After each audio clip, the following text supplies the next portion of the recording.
সে কারণে মুক্তি সংগ্রামে যখন শেখ মুজিবুর রহমানের নেতৃত্বে আওয়ামী লীগ 1971 সালে নেতৃত্বকারী আসনে গিয়েছে, যখন শেখ মুজিবুর রহমান বঙ্গবন্ধুর পদে ভূষিত হয়েছেন, মওলানা ভাসানী 71 সালের আওয়ামী লীগের নেতৃত্বকে সংগ্রামকে সমর্থন দিয়েছেন, তার সাথে থেকেছেন, মুজিবনগর সরকারের উপদেষ্টা হিসাবে ভূমিকা পালন করেছেন।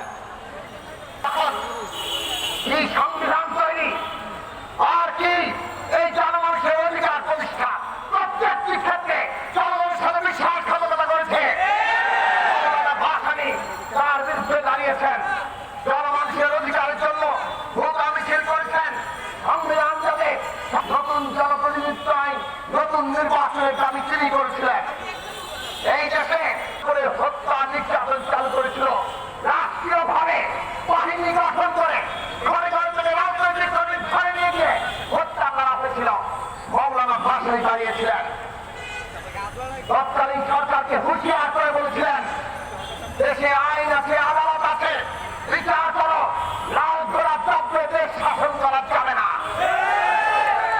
মওলানা ভাসানী যখন ব্রিটিশ আমল থেকে সাম্রাজ্যবাদের বিরুদ্ধে দাঁড়িয়েছেন, পাকিস্তান আমলে পাকিস্তানি ঔপনিবেশিক শাসন, অন্যদিকে পাকিস্তানের উপরে যে সাম্রাজ্যবাদী শাসন, তার বিরুদ্ধে দাঁড়িয়েছেন। মওলানা ভাসানী স্বাধীন বাংলাদেশে যখন ভারত সহ পৃথিবীর বিভিন্ন দেশের আগ্রাসী নীতি চালু হচ্ছে, তার বিরুদ্ধে দাঁড়িয়েছেন। ভারত যখন আমাদের নদীর পানি প্রত্যাহার করার জন্য পরাক্রম দিয়েছে, মওলানা ভাসানী হচ্ছেন সেই রাজনৈতিক নেতা যিনি আমাদের প্রাণ প্রতিনিধি এই দেশ রক্ষার জন্য লং মার্চ করেছেন, জীবনের শেষ করেছেন।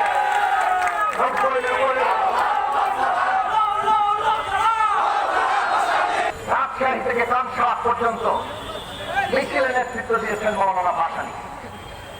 আপনারা আমাদের নেতৃবৃন্দের কাছ থেকে শুনেছেন তার